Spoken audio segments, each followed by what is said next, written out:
Well, it's Monday and I'm going to start back on this commission. I'm holding off on the two busts that go on top of the crystal balls until the client's here. He should be arriving in Ennis tonight, and so that means tomorrow I'll probably be working on that for a couple of days. So while I'm waiting for him, I'm going to go ahead and start on this guy. I'm re-angling the hips of the horse, and now I'm going to start filling in the crevices that we created when we re-angled everything. And we'll just put this leg up just a little higher.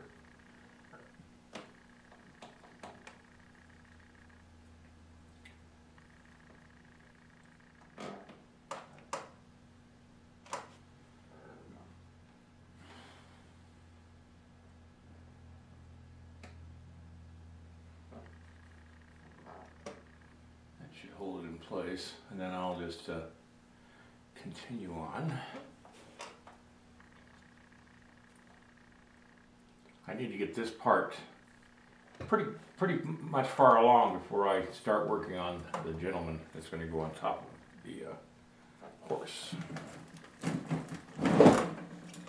If you see me reaching down like that, it's because I got my clay box down below there.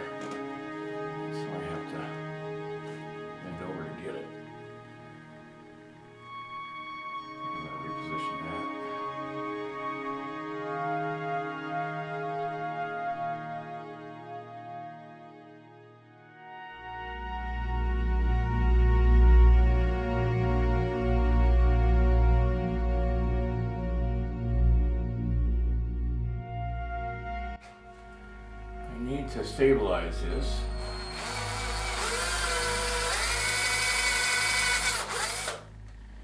One way to do that is using wire.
Alright, it's stabilized. It's better than it was. I had to stabilize the base because it was a little wobbly because I only got one screw holding this whole thing against this piece of wood here.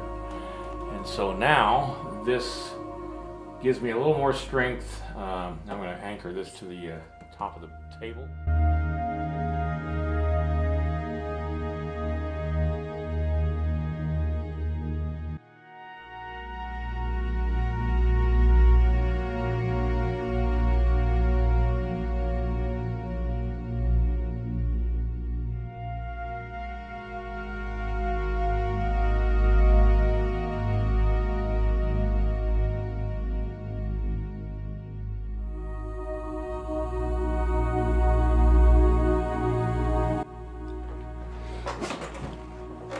Okay, I'm going to put this aside now, and the reason why is because Trent is going to be here day after tomorrow for the two doorknobs, and I thought he wanted me to wait for him to get here to finish up the heads, but I think he wants me to have them done before he gets here, so I'm going to try to get those done today and tomorrow.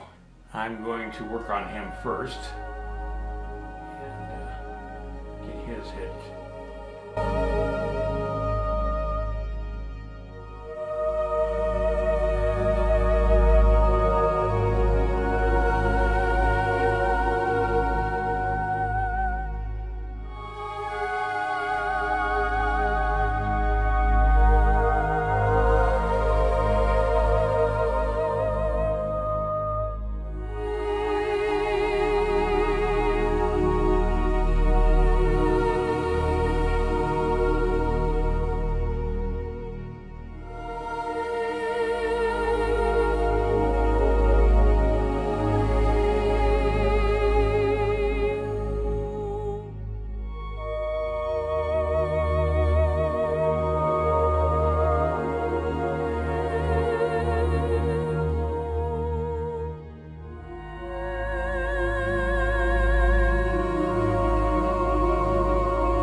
Okay, what I'm doing here is because this clay that I use is an oil-based and wax-based clay, some reason the chemicals in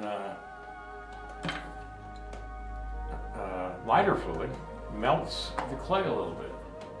And so if you have any rough areas, you can smooth them out really nicely using a fine paintbrush. Now this one broke, and so I just got used ahead of it, but these things are just too darn expensive to go out and buy a new one, and besides that, I'd have to drive all the way to Bozeman to get one since there are no art stores here in Ennis.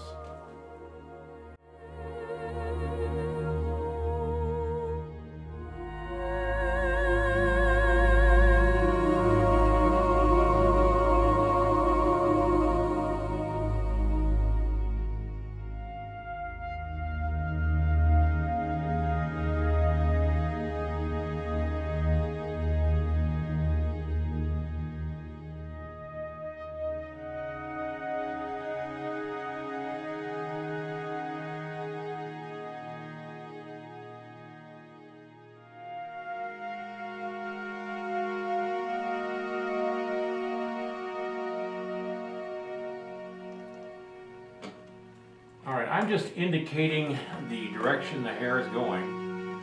I don't want to try to put in every hair because quite honestly, it would be too busy and it would take way too long and it really wouldn't improve the look of the piece. All I'm doing is doing little tiny grooves that sort of follow the general line of the hair.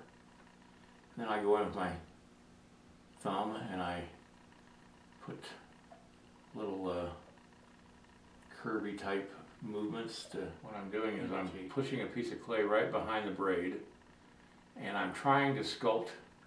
I know you can't see it too well, but I'm sculpting it right up to the neck and then hiding it by blending it in with the neck and behind the braid a little bit to sort of give the illusion that it's not filled in, but it really is. Let's see if I can show it a little bit better here. Now maybe not, but anyway, I'm taking a little piece of clay and I'm putting it right behind the braid and I'm pushing it up into the cavity between the braid and the neck.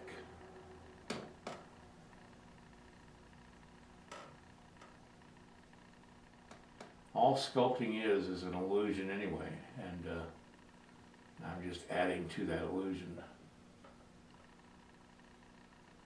All right, I'll see you guys tomorrow. That's going to be it for today. I will work the feathers. I'll show you how tomorrow. I'll show you how to make the feathers, and we'll get back on this tomorrow and finish it up. I think we can finish this this door handle piece tomorrow. All right.